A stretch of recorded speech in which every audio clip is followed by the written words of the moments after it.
تو فرض کریں میں وزیر اعظم بن گیا تو میرے ذہن میں پتہ ہے کیا خیال آتا ہے؟ سب سے پہلے میں کیا کروں گا؟ مزاروں کو گراؤں گا. کیونکہ اسلام کی ابتدا کہاں سے ہوتی ہے؟ خادم حسین رضوی کے ساتھ میرا لوگ بنا دیں گے. انہوں نے کہا تھا نا میں قرضہ ایسے ختم کروں گا, تو اب میرے ساتھ بھی لوگ ٹک ٹاک میں نہ لے آئیں کہ یہ ملک کی اصلاح ایسے کریں گے. انہوں نے کہا تھا نا کہ میں قرضہ ایسے ختم کروں گا, تو وہ تو پتہ نہیں ویسے ختم ہوگا کہ نہیں ہوگا, لیکن بہرحال ڈر لگتا ہے کہ ٹک ٹاک نہ بنا دیں کوئی لوگ. تو خیر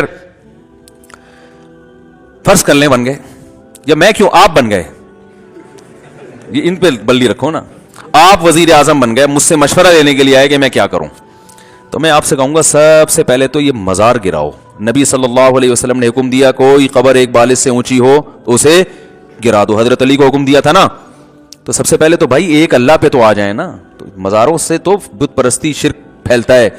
لوگ مسجد میں آنے کے بجائے اپنی مرادوں پوری کرنے کے لیے کہاں جا رہے ہیں؟ مزاروں پہ. حالانکہ جو مزار والا ہے اس کو بھی اللہ نے حکم دیا تھا کہ مسجد میں آؤ. تو آپ کو بھی تو مسجد ہے نا. نبی صلی اللہ علیہ وسلم مراد پوری کرنے کے لیے مسجد میں جاتے تھے نا. کیا خیال ہے بھائی؟ بیت اللہ جایا کرتے. ہم بھی جب جاتے ہیں حج کرنے تو مسجد نبوی جاتے ہیں یا حج کرنے بیت اللہ جاتے ہیں؟ حج عبادت ہے نا. تو عبادت کی جگہ کہاں ہے؟ عبادت کی جگہ مسجد ہے. مسجد نبوی ہے یا مسجد حرام ہے, وہ ہے عبادت کی جگہ. تو سب سے پہلے کیا کرنا چاہیے؟ کیا گرائیں گے ہم؟ مزار گرائیں گے. سب برابری جتنے مجاور مزاروں پہ بیٹھے ہوئے ہیں ان کو سروس اسٹیشن لے جا کے نہلا دھلا کے توبہ کروا کے چلو بھائی گھر جاؤ. پھر بھی باز نہیں آتے تو جیل جاؤ. کیونکہ یہ بڑے گندے ہوتے ہیں, آپ کو پتا ہے مجاور, یہ نہائے نہیں ہوتے کئی دنوں سے. ان کو ٹائم ہی نہیں ملتا, اتنا پیسہ اکٹھا کر رہے ہوتے ہیں نا کہ نہانے وانے کا ٹائم نہیں ملتا ان کو. تو باطنی طہارت بھی ظاہری سروس پہ, کیونکہ نہانے سے ویسے عام واش روم میں نہانے سے یہ نہیں اتنا باقاعدہ سروس کروانی پڑے گی. صحیح ہے. تو یہ سارے پابندیاں بھائی ایک عام قبروں کی طرح ہیں. کوئی ٹھیک ہے بزرگوں کا احترام جو صاحب قبر ہے وہ تو ٹھیک ہے, وہ تو ہر وقت احترام تو جو بھی اللہ والے ہیں, لیکن قبر تو کچی ہی ہوگی, ایک بالش سے زیادہ اونچی نہیں ہوگی, اور قبر پرستی نہیں ہوگی. وہاں کوئی کسی کو مسٹنڈے کو بیٹھنے کی اجازت نہیں ہوگی. قبر پہ آؤ, اپنے لیے دعا مانگو, بزرگ کے لیے بھی مانگو, پتلی گلی سے نکلو. جیسے نبی صلی اللہ علیہ وسلم سے زیادہ معزز قبر کس کی ہو سکتی ہے؟ تو وہاں کسی کو بیٹھنے کی اجازت نہیں ہے. یہاں صلاۃ والسلام پڑھیں اور آگے سے نکل جائیں. آپ صلی اللہ علیہ وسلم نے فرمایا اللہ میری قبر کو, آپ نے صحابہ امت کو وصیت کی میری قبر کو عیدگاہ مت بنانا, کوئی میلے ٹھیلے کی جگہ نہ بنا دینا. فرمایا اللہ یہود و نصارہ پہ لعنت کرے جنہوں نے اپنے پیغمبروں کی قبروں کو عبادت گاہ بنا لیا, سردہ گاہ بنا لیا. تو یہ تو نبی کی دعا ہے جس کی وجہ سے آج آپ صلی اللہ علیہ وسلم کی قبر محفوظ ہے. اللہ نہ کرے اگر یہ ماں باپ معاملہ ہمارے ہاتھ میں دے دیا جاتا, پاکستانیوں کے ہاتھ میں, تو کیا اشر کیا ہوتا. تو یعنی پاکستانیوں سے مراد یہ جو عامت الناس ہیں, عام لوگ ہیں, جو اکثریت تو بدعتی لوگوں کی ہے نا, جو مزار پرست ہیں. تو پہلا کام یہ کروں گا. دوسرا کام میں سب سے پہلے یہ کروں گا کہ بارات کے کھانے پر کیا لگاؤں گا؟ پابندی. بیٹیوں کو بوجھ نہ سمجھیں. جہیز پر انکوائری ہوگی کہ دیکھو کس یہ جو تیرے اندر بیڈ ہے تیرے باپ نے تجھے دیا تھا. یہ دامادوں کے یہاں نا پولیس جائے گی انکوائری, ایجنسی کے لوگ جائیں گے انکوائری کے لیے. جس کے ہاں شادی ہوئی ہے انکوائری ہوگی کہ جس بیڈ پہ کمبخت تو بیٹھا ہوا ہے, تیری شادی ہوئی ہے نا کل؟ ہاں سر میری پرسوں شادی ہوئی تھی. اچھا پرسوں ہوئی تھی, سوری میں سمجھا تھا کل ہوئی تھی. ایسی انکوائری ایسی ہی ہو رہی ہوتی ہے نا, پرسوں آپ کی شادی ہوئی تھی, کل آپ کی رخصتی ہوئی تھی, تو یہ جو ڈبل بیڈ ہے یہ تیرے باپ سے تجھے وراثت میں ملا تھا, یہ تو نے اپنے پیسوں سے خریدا؟ کہاں سے آئی؟ سر یہ میں نے اپنے پیسوں سے خریدا ہے. کیا دلیل ہے بھائی؟ رسید دکھا. تو وہ کوئی بھی انکوائری کا طریقہ ہو سکتا ہے.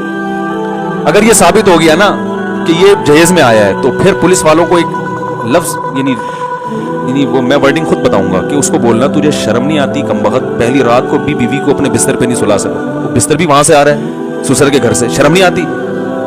غیرت بھی تو کوئی چیز ہوتی ہے یار. دلہن پہ تو آدمی خرچ, پہلی رات تو لوگ دلہن کو گفٹ دیتے ہیں, کمبخت بیٹھ بھی اس کے گھر سے لے آیا تو اٹھا کے یار, بیڈ اس کے گھر سے اٹھا کے لے آیا. صوفے کمبخت اپنے دوستوں کو بیوی کے صوفے پہ بٹھائے گا, شرم نہیں آتی؟ جن پلیٹوں میں کھانا کھلا رہا ہے مہمانوں کو, ڈنر سیٹ کہاں سے آیا, یہ وہاں سے لے کر آیا ہے. تو اس کو شرم دلا کے نا غیرت سے مرے گا نہیں, غیرت سے بتا دوں ہوگا کچھ بھی نہیں, کچھ بھی نہیں ہوگا. مسئلہ سارا یہ ہوگا جو پولیس والا جائے گا وہ بھی تو یہی کر رہا ہوگا نا, اس نے کون سا جہیز نہیں لیا ہوگا. تو مسئلہ یہ آوے کا آوا ہی بگڑا ہوا ہے. تو یہ بڑا خاندانی نظام بنانا پڑے گا اس کے لیے. تو بہرحال کوئی کیس ہونا چاہیے جہیز ویز پہ, بھائی جس نے جہیز لیا اریسٹ اندر. جب تک یہ حکومت کنٹرول نہیں کرے گی, یہ چیزیں کنٹرول نہیں ہوتی. تو بھائی جب تک آپ کے ہاتھ میں حکومت نہیں آتی ٹھیک ہے. تو جہیز پہ پابندی, بارات پہ پابندی, جہاں کھانا ہو رہا ہے یہ کھانا کھلا کون رہا ہے؟ لڑکی والے کیوں کھلا رہے ہیں بھائی؟ زیادہ فنڈر بننے کی کوشش کر رہے ہو آپ, صلی اللہ علیہ وسلم سے زیادہ سخی بن رہے ہو. تو آپ نے تو اپنی نکاح پہ ولیمہ کیا ہے, ولیمہ پیغمبروں کی سنت ہے. بارات تو اس عربی میں بارات کا لفظ ہی نہیں ہے, اتنی فصیح و بلیغ زبان کے باوجود بھی یہ لفظ ہی نہیں ہے. تو یہ بڑی معاشرے میں جو ہے نا اس کی ضرورت ہے. یہ تو حکومت کر سکتی ہے, حکومت تو نہیں کرے گی, وہ تو کرنے کے کام نہیں کر رہی. جو نہیں کام کرنے کے وہ کر رہی ہے, وہ تو ہمیشہ سے حکومتوں سے تو ان سے تو زیادہ توقعات لگانی نہیں چاہیے نا. حکومت تو جو اچھے کام کرے بس اپریشیٹ کرنا چاہیے, یہ والا کام آپ نے بہت اچھا کر لیا ہے. اچھے پھر بھی نہیں ہیں آپ نے یہ, میں بھی جب کبھی حکومت کی تعریف کرتا ہوں نا تو میں یہ کہتا ہوں یہ کام گورنمنٹ نے بڑا اچھا کیا, بس اس حد تک. یہ کبھی میں نے نہیں کہا کہ گورنمنٹ بہت اچھی ہے, یہ میں اتنی بڑی ذمہ داری کی, یہ بھی نہیں کہتا کہ گورنمنٹ بہت گندی ہے. بھائی یہ اچھی بری کی ٹھیکہ ہم نے تھوڑی لیا ہوئے, تو اللہ بتا دے گا کون اچھا. ہم تو یہ کہہ سکتے ہیں یہ والا کام کیا کیا ہے, بہت اچھا. تو اس کی وہ ایک لطیفہ اکثر میں سناتا رہتا ہوں, دوبارہ سنا دیتا ہوں.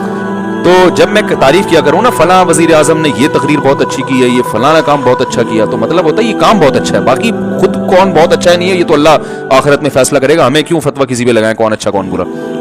اچھا بھی ہو سکتا ہے, برا بھی ہو سکتا ہے. تو وہ ایک آدمی تھا نا, اس کی بیوی اس کو اچھی نہیں لگتی تھی.